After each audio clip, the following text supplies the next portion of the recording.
I can't help but get the feeling this is the wrong Zombies. It's missing a drunk Soviet, a ballsy American, a sociopathic Nazi, and a dull, boring Japanese dude. Welcome back to Zombies Month.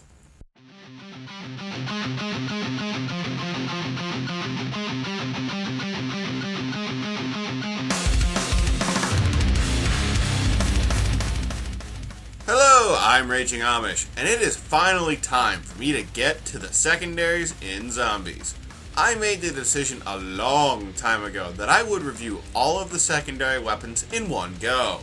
To this day, I keep getting message after message reminding me that I forgot to cover zombies in a couple of my reviews. Trust me, I wasn't skipping anything. The time for the secondary review has finally come.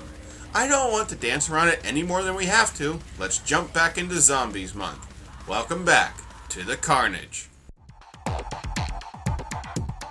Secondary number 1, the M1911. Awesome. A piece of crap. Finally, I get to cover my favorite pistol of all time. I have been itching to review the M1911. Everyone knows about this handgun, right? Browning designed it way back in the early 20th century, and the handgun is still in use today. America used the pistol in World War I, World War II, Korea, and Vietnam. On top of a long history, the M1911 fires a massive 45 caliber bullet, so it has to be useful against the undead, right? Oh, wait, no. Treyarch made it the weakest gun available. Alright, I should be fair. For zombies, you can't make every gun awesome. If Treyarch did that, zombies wouldn't be fun, and we wouldn't enjoy the constant search for strong weapons. Basically, I'm just disappointed that my favorite handgun is weak in game, but strong in real life. Anyway, let's move on. The M1911 is the default starting weapon in Zombies. You get this pistol for free, and it comes with 40 rounds by default. The M1911 is a definite moneymaker. You will need multiple bullets to bring down the zombies, which is good. Early on, you need every point you can get. Still, this pistol is very weak. You need a full magazine to take down a single zombie at level 3, and that's if you aim for the head. In a lot of ways, the M19 is horrible, but then again, you have to remember, you get it for free. The M1911 will easily make you a free 1,000 points, so at the very least, the pistol is efficient. Easy points isn't enough to save the gun though. Eventually, you will need something stronger. You should never hold on to this weapon past level 5. That is, however, unless you plan to throw it in the Pack-a-Punch. When you upgrade the M1911, you get the Mustang and Sally. Remember how the base version shot bullets? Well, screw that. These pistols fire grenades. I swear, it's like Treyarch pulled these straight out of Judge Dredd. Grenade.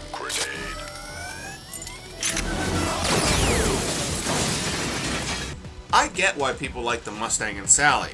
The explosions are strong, and you can fire consecutive shots very quickly. You may better know the Mustang and Sally as the pistols you pull out when downed in solo play. In light of these unique features, I'm still not a fan overall. The ammo loadout is poor, and the explosions are a little too big. You are far more likely to kill yourself than a zombie. When using the Mustang and Sally, you're going to need explosive immunity. Make sure you buy the PhD flopper if it's available. With that perk equipped, you can fire at point blank range and not take any damage. Personally, I don't think you should waste your points on these handguns. The Mustang and Sally simply don't come with enough starting ammo. I understand these pistols come with high power, but that's not enough. For 5,000 points, I want a gun that's going to last longer than 30 seconds. I say stick to the box. It's a far better place to invest your hard-earned points. Secondary number 2, the CZ75, solo version. Come, Box! Share with me your treasures, not your junk! Okay, remember how I just said you should stick to the box? Well, yeah, this probably isn't the best weapon to show as a follow-up. The solo CZ75 is crap. Compared to the M1911, the CZ has a bigger 15-bullet mag, slightly stronger bullets, and more ammo. This may sound nice, but in practice, the weapon fails. To be fair, the CZ can be a good moneymaker. The bullets are weak enough that you'll definitely rake in the points if you are stuck using this weapon. If you throw the CZ75 in the Pack-a-Punch, you get the Calamity. You gain fully automatic fire, a bigger mag, and stronger shots. I'll be frank, the upgrades are nice, but the weapon is still horrible. Remember, the Calamity costs 5,000 points. For such a steep price, you are not given enough ammo, and the gun is still pretty weak overall.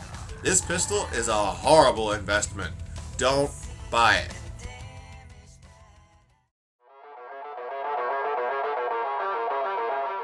Secondary number 3, the CZ75, dual wield. I'll take them out gangster style, yeah? As you would expect, the dual wield version of the CZ75 offers 2 guns with 1 in each hand. Compared to the deplorable solo version, the dual wield setup is amazingly good. Getting 2 pistols for the price of 1 will make a difference. Dual wielding means you can't aim down the sight, but who the f cares? The CZs offer high power and plenty of ammo. You will have to fight the zombies up close, but that's a small sacrifice. The CZs will always be a solid pick from the mystery box. If you throw these pistols in the Pack-a-Punch, you get the Calamity and Jane. The dual-wield version is pretty much the same story as the solo version. You get more ammo, stronger rounds, and bigger magazines.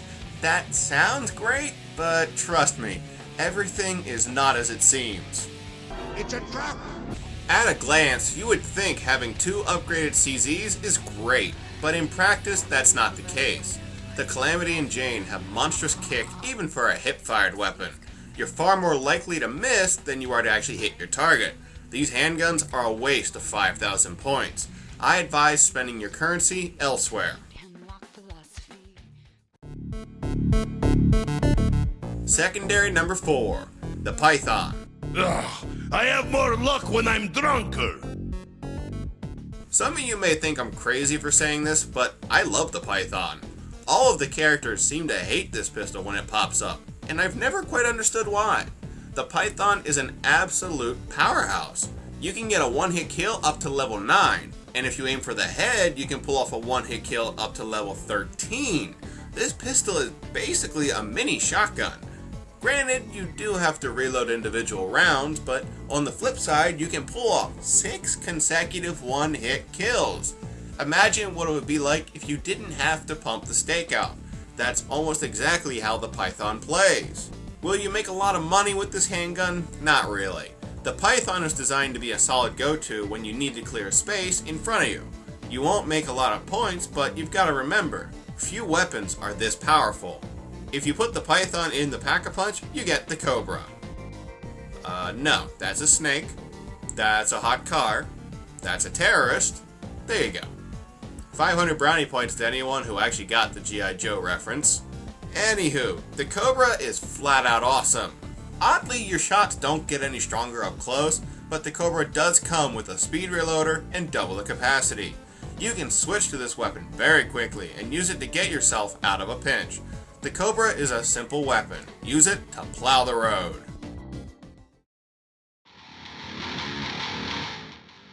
Secondary number 5, the crossbow. The body part shall fill my heart with joy. This secondary is pretty much what you'd expect. With each blow of the trigger, you fire an arrow with a timed explosive that can potentially stick to your targets. Wait. I need to stop right there. Let me get this straight. I use an explosive tipped arrow against an army of the undead. I can't help but get the feeling I've seen this somewhere before.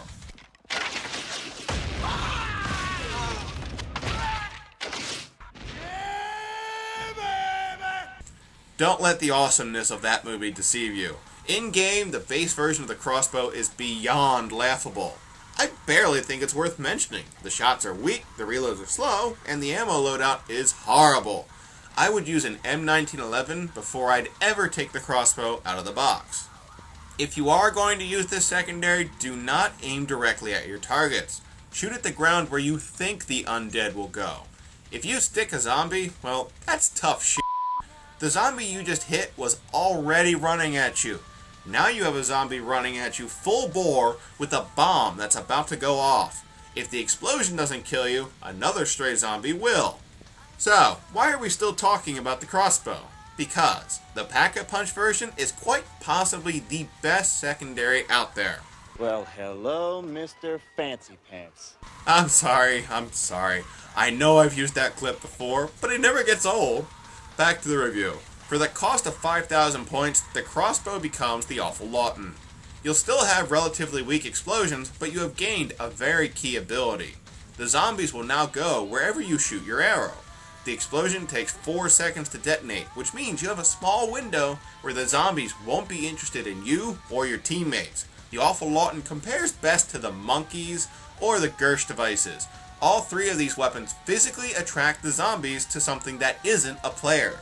You can use the Awful Lawton to direct where the zombies go, potentially get yourself out of a pinch, or buy yourself enough time to save a downed ally. I'm not going to sugarcoat the Awful Lawton. While the weapon is nice, the cost is high. If you have enough cash to afford one of these, you probably also have enough cash to search the box for the monkeys or the Gersh device. I'm not saying the Awful Lawton is, well, awful. It's just expensive. I would recommend this weapon only in the later rounds when you have cash to spare.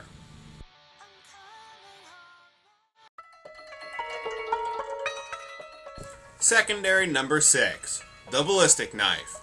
Ah, gut. I have an apple I need to peel. Und Adam's apple? This is a very special secondary. Most gamers just skip the Ballistic Knife when it pops up in the box. In many cases, I do the same, but sometimes I do take it. The Ballistic Knife definitely has purpose. Picking this weapon increases your melee power. Granted, it's not by much, but you can get a one-hit kill with the knife up to level 4. If you mix the Ballistic Knife with the Bowie Knife, you can get a one-hit kill up to level 9. You can rake in the points if you go for an all-knifing playstyle, since each kill gives you 130 points. Just be careful. When you melee zombies, you open yourself up to getting hit. Couple this weapon with Juggernog if possible. Here's a pretty good rule for you to follow.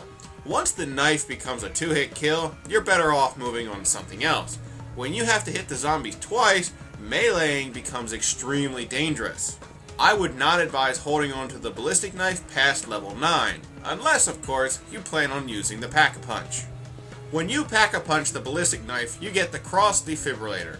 Buying the Cross has the same effect as buying the Bowie Knife. You will get a one-hit kill melee up to level 9. If you use the Bowie Knife with the Cross, your melee strength is up yet again.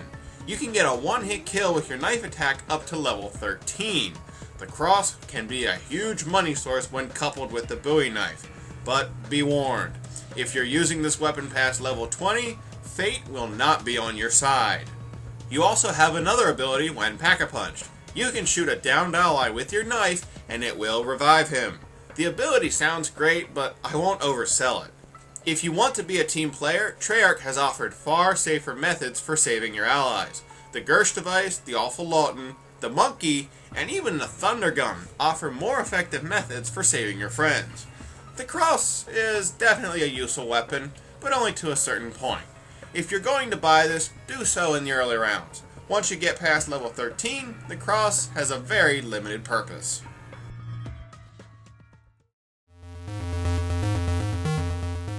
Secondary number 7, the Law. I am the law! The Law is one of 2 available launchers, and unfortunately this weapon kinda sucks. Yes, the explosion is huge, and you can definitely make some crawlers, but here's the problem. That's all it can do. When you get the Law, you have 20 rockets and an incredibly slow reload. The weapon is not practical for general combat. If you are going to use the Law, make sure to couple it with the PhD Flopper. This perk has saved me from my own explosions on more than one occasion. When you put this in the Pack-a-Punch, you get the M72 Anarchy. The weapon is amazingly fun. For lack of better words, the Anarchy feels like something straight out of the Matrix. I never thought I'd say this, but the M72 is a fully automatic launcher. Whoa. Additionally, you don't have to aim down the sight. You won't make all that much money because you only have 40 rockets, But good lord, who cares? The weapon is fun. If you can tolerate using the base version of the law, you will definitely love the Anarchy. I should be fair though, only buy this if you have the points to spare. The M72 is enjoyable, but not effective. Try out the Anarchy sometime if you haven't already. The weapon is an absolute blast. Secondary number 8, the China Lake. Explodey bits! Yeah! Oh dear God, this weapon has come back to haunt me. Why do you do this to me, Treyarch? Why? It's like you intentionally mixed in a few weapons just to piss off the reviewers. Oh well, as you can guess, the China Lake is, well, pooey. I always feel dirty when I'm stuck with the China Lake. I got the poo on me. This launcher is beyond weak and very slow in just about everything it does. You are far better off with anything else, including an M1911. The Pack-a-Punched version is a somewhat different story. You get the China Beach, which shoots faster, has a bigger capacity, stronger rounds, and does not have to aim down the sight. Also, you reload all of your grenades in one go. Is the weapon better than the base version? Sure. Would I advise spending 5,000 points? Hell no! The China Beach may be amusing, but it's far from effective. With the China Lake done, that brings me to the end of the review. Overall, the secondaries are a mixed bag of tricks. Some are amazing, others are not so amazing. Don't be afraid to try out a weaker weapon when it pops up in the box. You just might find something that you really like.